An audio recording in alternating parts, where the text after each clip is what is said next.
Hello everyone, I'm Chitra CJ taking you ground improvement techniques. So let's see various application of grouting technology.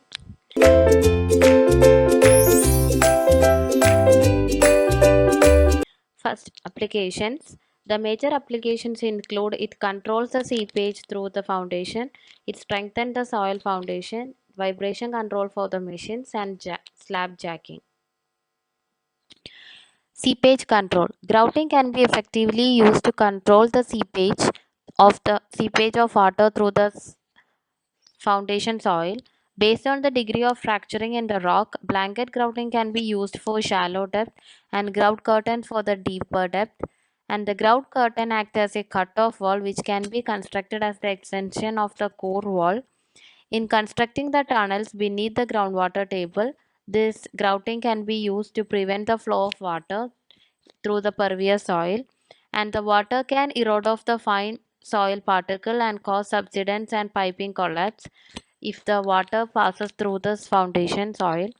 And so the grouting plays an important role there, and also it prevents the hazardous materials and toxic landfill leakage causing environment pollution.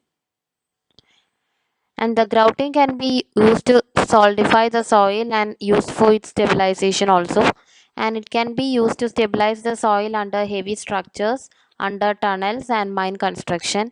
In mines, grouting is done for ground support and water sealing. Grouting technique can be used to control the vibration under machines.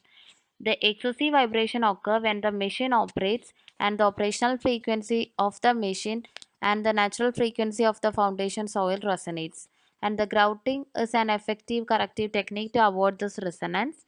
Here, the chemical injection is being used, and the chemical grouts alter the elastic property of the soil, which in turn change the natural frequency. In the figure, you can see a grout is being constructed as an extension wall from the core center wall to a fissured rock, and it is supported to a sound rock. Here it is restricting the flow of seepage water from the upstream to the downstream so that it prevents the erosion of the downstream side and also the piping from the upstream side.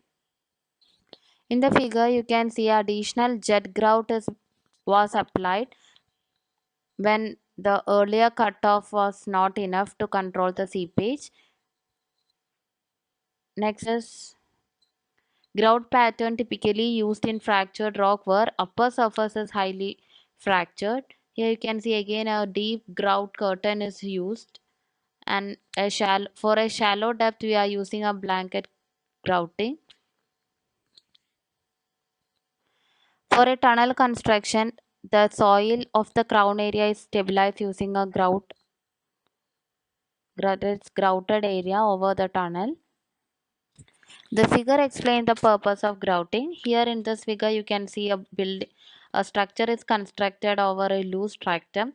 To strengthen the foundation we are grouting it, and that grout is supported on a medium firm stratum.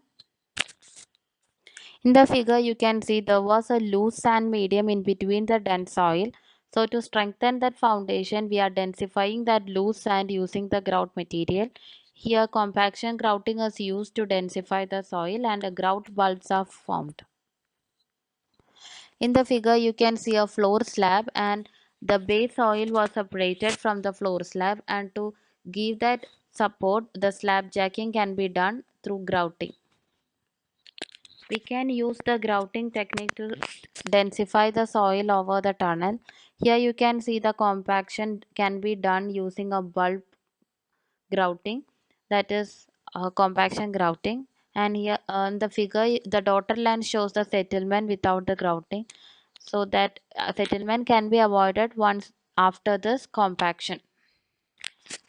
A cavity or sinkhole can be seen in this figure A, and the ground started to settle due to this cavity. So to avoid that settlement we can fill that cavity using the grout mix. In the next figure, the adjacent side of a shaft can be strengthened using jet grouted columns. The figure shows the restoration of verticality of a tilted building.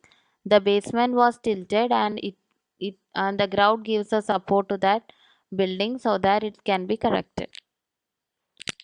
Thank you.